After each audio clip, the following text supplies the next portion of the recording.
I'm getting sick and tired of how wussy and sensitive people are when it comes to Call of Duty, especially with the new one, Modern Warfare. It seems like this game is really exposing just how I don't know, just how sensitive people are to video games and to the political undertones of games and stuff and all of that type of stuff. And it's just really it's showing itself more and more. And I guess that's one thing, good thing that's coming out of Call of Duty Modern Warfare so far is just how much it is exposing the mainstream media and these journalists, these game journalists, for just how they're just sissies. They're just a bunch of sissies.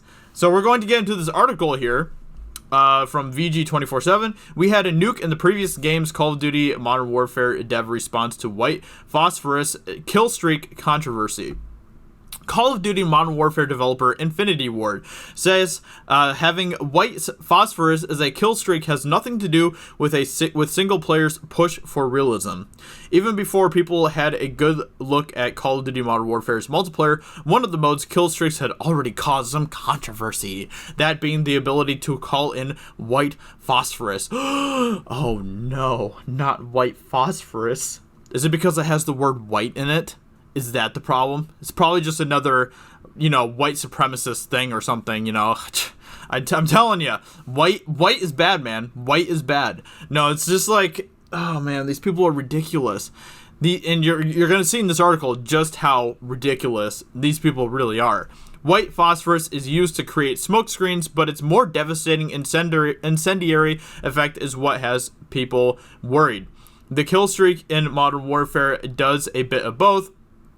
Cover some parts in smoke and burn players who get too close. We were invited to the big multiplayer reveal event this week and couldn't pass up the opportunity to explore what Infinity Ward's thought process was when deciding to include it as a kill streak. The more practical justification of why white phosphorus is here to begin with is actually very simple. It evolved from EMPs. See, the idea was to create a believable disorientation effect on players' HUDs on HUDs, but EMPs didn't fit with the game's themes.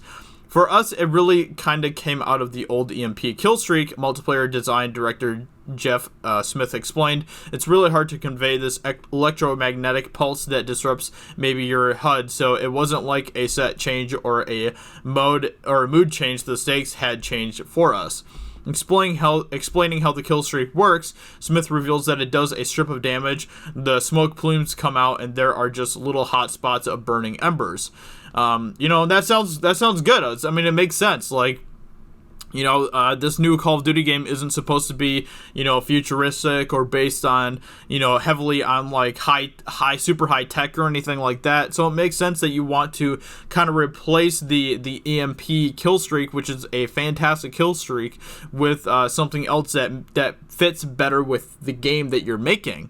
But that's terrible. It's terrible according to the mainstream media. Animation director Mark Grigsby confirmed that no specific burning animations were created for it. When you're in it, you cough and you're at half breath, so it's like a softener of things.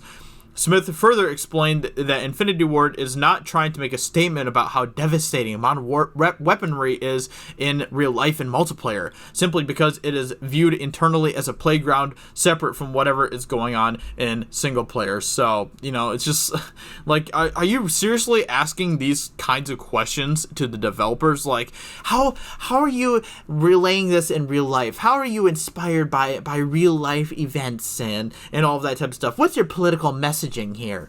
Those are the kinds of questions that journalists ask nowadays. They're not even concerned about, what works in a game, what doesn't work in a game, how's the story, how are the characters, all of that type of stuff. The only thing that they care about is the political messaging.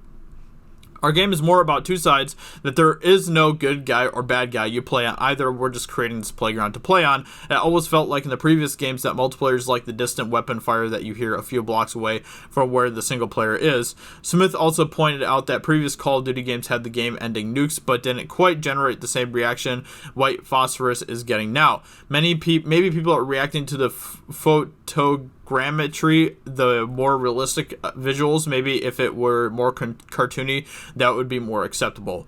And it's just It's just the same. Like, I mean, we're seeing more and more of these articles being written by journalists who are just deeply offended by this Call of Duty game because it's realistic and brutal and gritty, and it's ridiculous. Like, are you seriously this sensitive about a video game? Like, really? You're supposed to be a game journalist, which kind of should imply that you play games, but you're getting your panties in a knot over a kill streak called white phosphorus, which is like a EMP, but it can also burn you slightly as well. That's what you're getting offended over? Really? Do you realize just how pathetic that sounds? Like, this is ridiculous. And the only thing that I hope that doesn't happen, I hope that Infinity Ward doesn't start backing down to these people. I hope that they stick to the game that they're making, because it sounds awesome. It sounds like a game that isn't worried about political correctness or identity politics or any of that type of stuff, which some of the previous Call of Duties over the past couple of years have kind of messed around with a little bit. And it seems like that they just want to tell they just want to bring Call of Duty like truly back to its modern warfare days of awesomeness and stuff, where, you know, they were brutal, they were gritty, they were just focused on making hard-hitting games that people could just play and have fun with, you know? They weren't worried about the excess stuff or the political type of stuff or anything like that. And that's kind of what it seems like Infinity Ward is trying to do, but these mainstream media companies keep on whining and complaining and being little sensitive Sallies about everything about this game, and I just hope that doesn't create pressure on Infinity Ward to back down from what they're doing, because they are doing a great thing. I can't wait to see what kind of a game this is going to be. I mean, I've been watching a lot of the multiplayer reveal and stuff. I'm excited. I am so excited for this game. I haven't been this excited for a Call of Duty game in a while, because this feels like a game that's actually going to be returning to that modern warfare style of gameplay, which is what I loved so much about Call of Duty in the first place. So, with that being said, hope you guys enjoyed this video. Let me know in the comments below, what do you think about how sensitive the mainstream media, the game journalists, have gotten with this Call of Duty game? Let me know what you think about this white phosphorus kill streak. Hope you guys enjoyed this video, and I will talk to you all very soon in another video. Talk to you later. Bye. Hey everyone, it's Jeremy from geeksandgamers.com, and if you're a fan of Geeks and Gamers, please go to our website, visit our merchandise store. We have t-shirts, hoodies, hats, beanies, tank tops, and in the very near future, we're going to have many more products for you to choose from. So thank you for the support. We appreciate it. You guys have a great day, and we will talk to you later.